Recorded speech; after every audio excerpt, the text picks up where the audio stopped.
Hi guys, Korean movie recapped here. Before we start, warning. Spoilers ahead. Today, I'm going to recap a 2016 Korean thriller movie called Pandora. An earthquake strikes the small town where Jae-hyuk lives and causes explosions at the nearby nuclear power plant. The situation quickly spirals out of control, leading the entire nation to panic. Jae and his friends grew up in a slow town near a nuclear power plant. He lives with his mother, sister-in-law and nephew. The town was promised a better future by the construction of the nuclear plant as it offers them jobs and stable living conditions. But it has also taken away other livelihoods such as tourism and fishery. This makes people in his town don't have other choices besides working at the plant. He hates his job and desperately wants out, but feels duty-bound to stay with his family. One day, he tells his girlfriend, Yun, that he is planning to leave the town and go abroad. This makes her angry at him as she doesn't have anyone else to rely on in the town besides him. His mother also opposes his plan despite her resenting the plant too. Jae's father and brother were also workers at the nuclear plant. They both died as a result of a working accident at the plant. She sees Jae as an incapable and lazy man because he lost his father's accident compensation money when he opened a business with the money, so she can't let him go by himself. Feeling annoyed, Jae continues working at the plant. During a working shift, he decides to ditch the town and disappears. But it's already too late. A disaster is waiting for him at the plant. Meanwhile in Seoul, a youthful and idealistic President Kang reads a report by Park, a chief engineer at Hambyul nuclear plant, about safety concerns and maintenance corners being cut at Hambyul. The report is given directly by his wife because many officials are trying to bury the report, including the Prime Minister and his team. Knowing this, he summons the Prime Minister to confront him about the report. The Prime Minister tells him that he rushed the nuclear power plant bill to revive the national economy and insists to not waste government resources to quarrel about it. Park gets transferred to another place because he blew the whistle about the plant situation. The disaster starts when a 6.1 magnitude earthquake shakes the town and damages the power plant. Jae calls his family to make sure they are okay. One of the valves is damaged and needs immediate repair. Worried about the plant, Park goes back to assess the situation, but the other chief engineer there underestimates the situation. The engineers repair the valve hastily, but the pressure inside the pipe rapidly increases, making the nuclear coolant pipe burst, injuring the engineer, and leaking radiation. Jae sees the engineers being carried away, which makes him remember what happened to his father and brother. He wants to leave the plant immediately, but his friend refuses to follow him. He gives up the idea and helps the other repair the plant. Outside, the town is damaged by the earthquake, but all of the people survive with only minor injuries. The Prime Minister tries to hide the plant incident, but President Kang finds out about it and becomes furious. The Prime Minister wants to cover up the accident and make the evacuation operation as small as possible to prevent national panic and mass chaos. The Prime Minister's team convinces him that the plant is equipped with control units and will soon overcome the problem. President Kang doesn't have any other choice and agrees. So they only notify nearby towns and evacuate them silently. Jae's family and girlfriend get into a bus and evacuate with the other people from their town. In the control unit room, the engineer is in panic. The nuclear containment internal pressure keeps rising and will explode if they can't figure out the solution soon. They need to vent out the air inside the containment, but it will leak radiation into the surrounding area. The president decides to hold the venting process and finish the evacuation process first. Knowing about this, the workers inside the plant panic and ditch their work. One of the chief engineers seals the exit and forces them to go back to their station.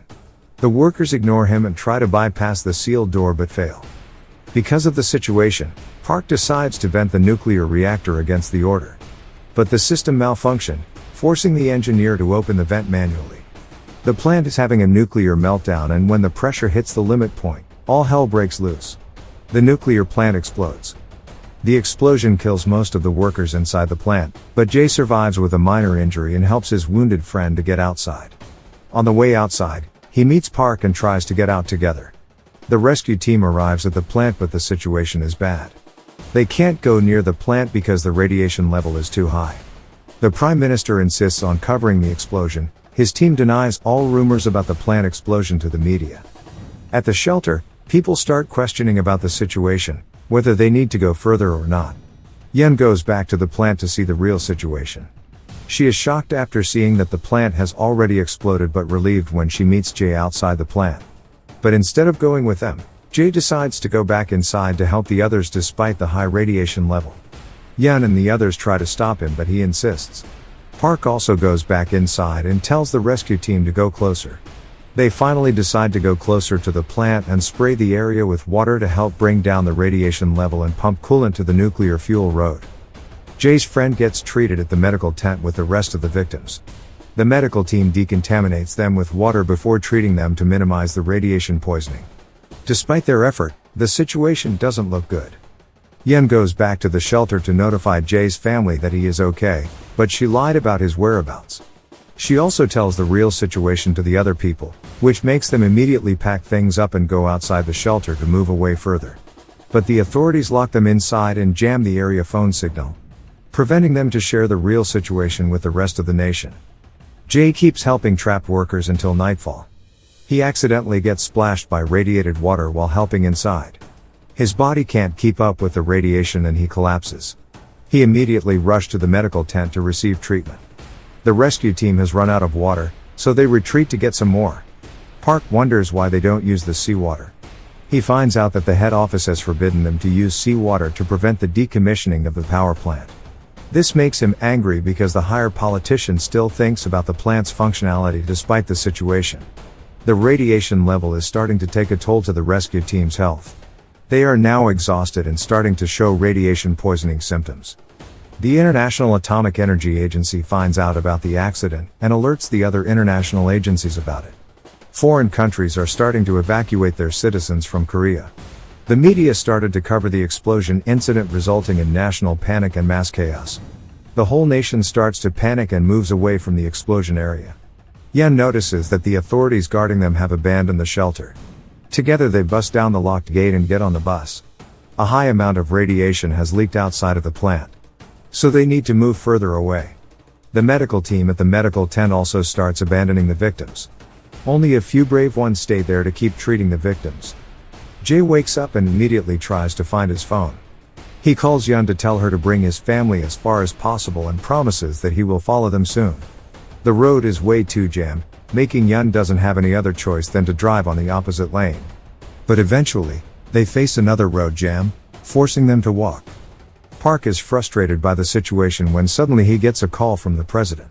They start to communicate and discuss the situation directly.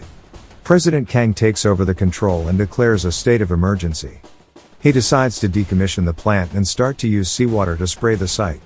Furthermore, he orders the shutdown of all remaining nuclear power plants in Korea until the situation has been assessed. The rescue team starts to flood the nuclear core with seawater, making the radiation level drop. They have one more problem. The coolant level at the fuel rod tank is dropping. The earthquake cracked the floor, making the coolant leak underneath. If the fuel road is in contact with the air, it will cause a bigger explosion and more radiation will leak outside. They must seal the crack, but the room underneath is full of radiated water, making it a suicide mission for anyone trying to seal the crack. The president shows up on the TV to announce the situation to the whole nation. He also begging for anyone who is willing to help them with the suicide mission. Jay's friend sees it and proposes to his coworkers to volunteer for the mission. At first, they oppose the idea, but because of the radiation poisoning, they don't have much longer to live anyway. So they decide to do it for the sake of their family. Jae-hyuk calls Yun to tell her about their plan. She makes him promise to her to get out alive no matter what happens. But again, she lies to his family about his whereabouts. The team is getting ready for the mission. It will be led by Park. They are provided with painkillers to ease their pain as the room is full of radiated water. They only have 5 to 10 minutes each before their body gives up.